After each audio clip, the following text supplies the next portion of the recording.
नमस्कार दोस्तों, तो आप सभी को अभी तक पता चल चुका होगा कि दुबई एयर शो में क्या हुआ है। एक बहुत ही दुखद घटना हुई है और जिसमें हमारे एक पायलट को वीरगति प्राप्त हो चुकी। लेकिन आज हम इस वीडियो में समझेंगे कि एक्चुअली में हुआ क्या था, कैसे ये घटना हुआ, क्योंकि जिस प्लेन का सेफ्टी रिकॉर्ड इतना शानदार था, उसके क्रैश होने का सवाल बहुत ही कम उठता है। तो आइए इस वीडियो में अब देखते हैं कि एक्चुअल में हुआ क्या था। वीडियो में आगे बढ़ने से पहले आप सभी चैनल को सब्सक्राइब कीजिए, वीडियो को लाइक कीजिए। देखिए, फ्राइडे 21 नवंबर 2025 दुबई एयर शो के लिए एक और एक्साइटिंग दिन था, लेकिन ये एक्साइटमेंट अचानक खौफ में बदल गया क्योंकि इंडियन एयरफोर्स का HAL तेजस फाइटर जेट अपने शेड्यूल्ड प्रोग्राम के मुताबिक हवा में स्टंट्स दिखाने के लिए उड़ा। आई विटनेस के मुताबिक प्लेन एक मुश्किल और हाई स्पीड स्टंट कर रहा था। तभी ऐसा लगा जैसे पायलट ने प्लेन से कंट्रोल खो दिया हो। कुछ ही सेकंड्स के अंदर प्लेन तेजी से नीचे आया और जमीन से टकरा गया, जिसके बाद एक जोरदार धमाका हुआ और चारों तरफ घना काला धुआं छा गया। एयर शो में मौजूद हजारों लोग इस घटना को देखकर शॉक रह गए, एक्सेप्ट पाकिस्तानी, जिसके बारे में हम आगे बात करें। बाकी इमरजेंसी सर्विस को फौरन लोकेशन की तरफ रवाना किया गया, लेकिन अनफॉर्चुनेटली पायलट को बचाया नहीं जा सका। इस इंसिडेंट ने न सिर्फ एक बहादुर पायलट की जान ले ली, बल्कि इंडिया के इंडिजिनियस डिफेंस प्रोग्राम पर भी सवाल खड़े कर दिया है। इंडियन एयरफोर्स ने हादसे की वजह जानने के लिए तुरंत एक कोर्ट ऑफ इंक्वायरी का ऑर्डर दे दिया है। तो सबसे बड़ा सवाल यह है कि आखिर ऐसा हुआ क्यों। देखिए, तेजस जो अपनी रिलायबल टेक्नोलॉजी के लिए जाना जाता है, अचानक कैसे क्रैश हो गया। अभी कुछ भी कहना जल्दबाजी होगी, लेकिन एक्सपर्ट्स इस हादसे के पीछे एक डेंजरस जी फोर्स मैनूवर को सबसे बड़ी वजह मान रहे हैं। पहली और सबसे स्ट्रॉन्ग थ्योरी है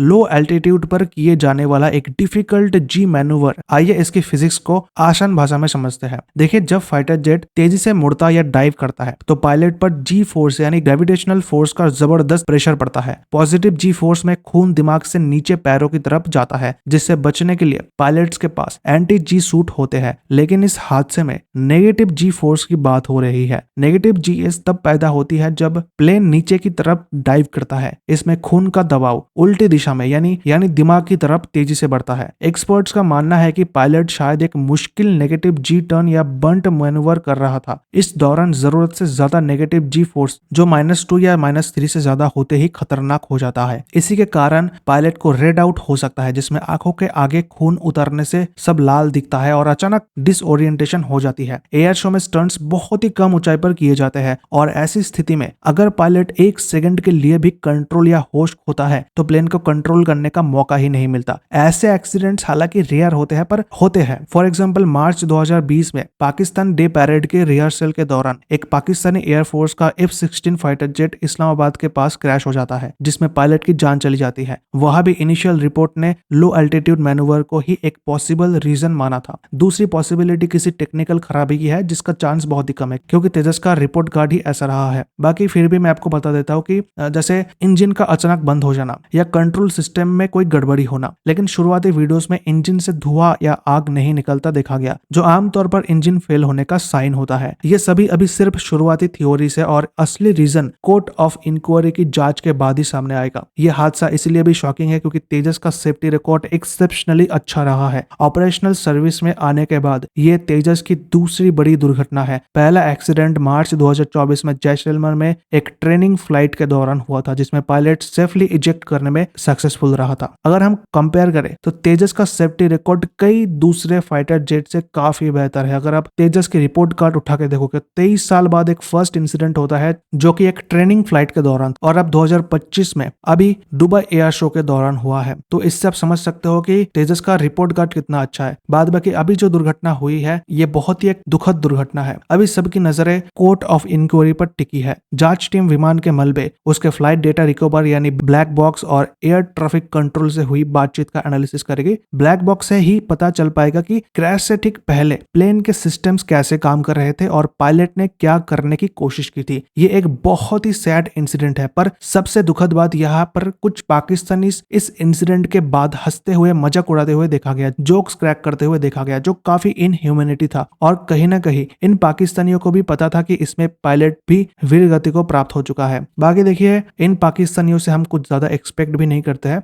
बाकी देखिए, इसके बारे में अभी इंक्वायरी होगा। इंक्वायरी में कोई अपडेट आता है तो मैं आपके लिए वीडियो जरूर लाऊंगा। Thank you so much for watching this video.